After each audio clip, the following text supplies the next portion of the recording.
This is a quick start video on getting started with iTracker360. So once you create your iTracker account, you'll need to connect your Keap API.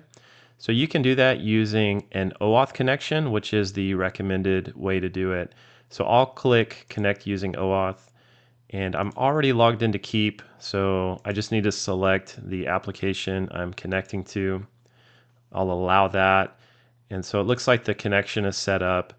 Then you can move to the next step, which is setting up the custom fields that iTracker uses to store tracking data.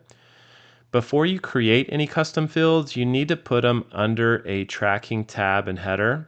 I already have one set up that I labeled as iTracker360 and tracking data. But to do that, you'll need to click this link or just go to your custom field settings where you can add a tab and header.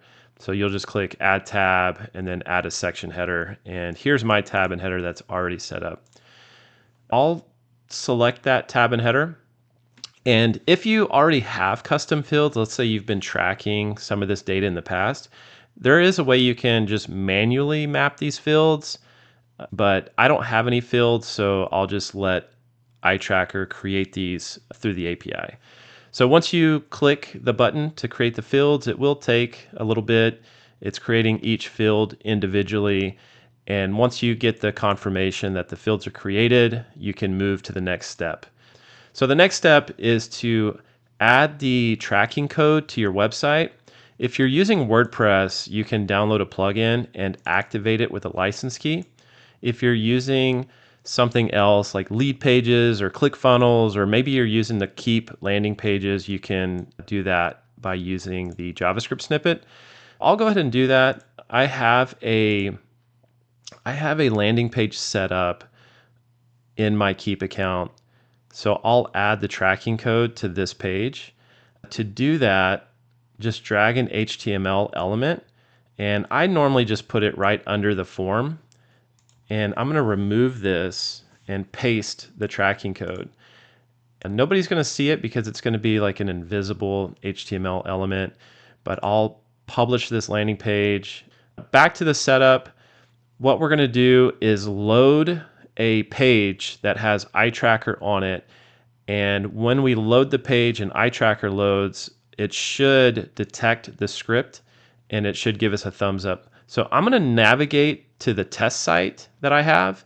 It's a WordPress site. And like I said, I already installed the plugin, but I can verify the iTracker code is loading by inspecting the page, going to the JavaScript console, and typing iTracker360. And if you get a response, then you know that the tracking code did load. So let's go back to the setup. And let's see if iTracker detects the tracking code, and it did. So we'll go to the next step, which is testing iTracker. So this is the URL that we detected iTracker on, and we can toggle these UTM parameters to the end of this URL, and that's what we're going to use to test iTracker. We're going to add some tracking data.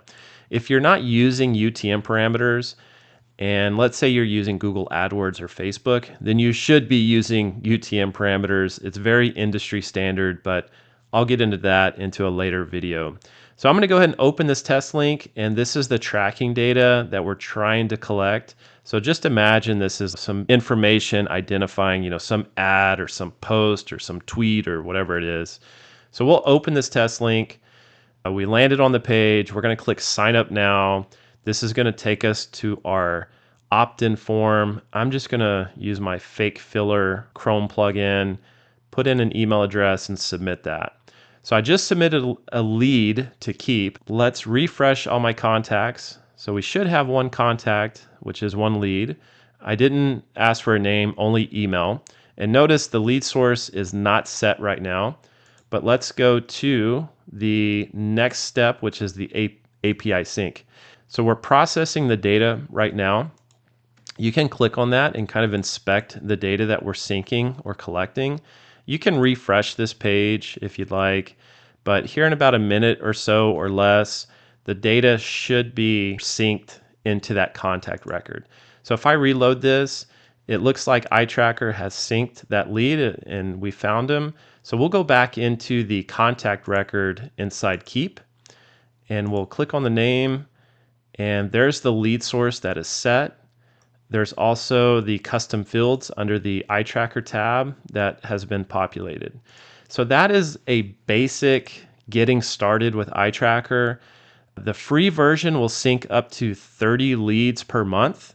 The ultimate version is unlimited syncing. We'll also set the GeoIP data, which is their city, state, postal code, country. We can apply tracking tags, and there's other stuff as well. So in my future videos, I'll give you a run through of the advanced settings, some of the URL building, the lead source organization, some other details. If you get stuck in the setup and you can't get past a specific step, there's going to be links on that page to kind of help you out. But there's also this support area that you can go to. And we have a help center that has, various articles. You can also contact us and submit a support ticket. So please do that. And if you need any help, just reach out. We'll get you through it. It's not a problem. Thanks. So that's it for the quick start video. Watch the other videos I have for all the other features and options that iTracker can provide.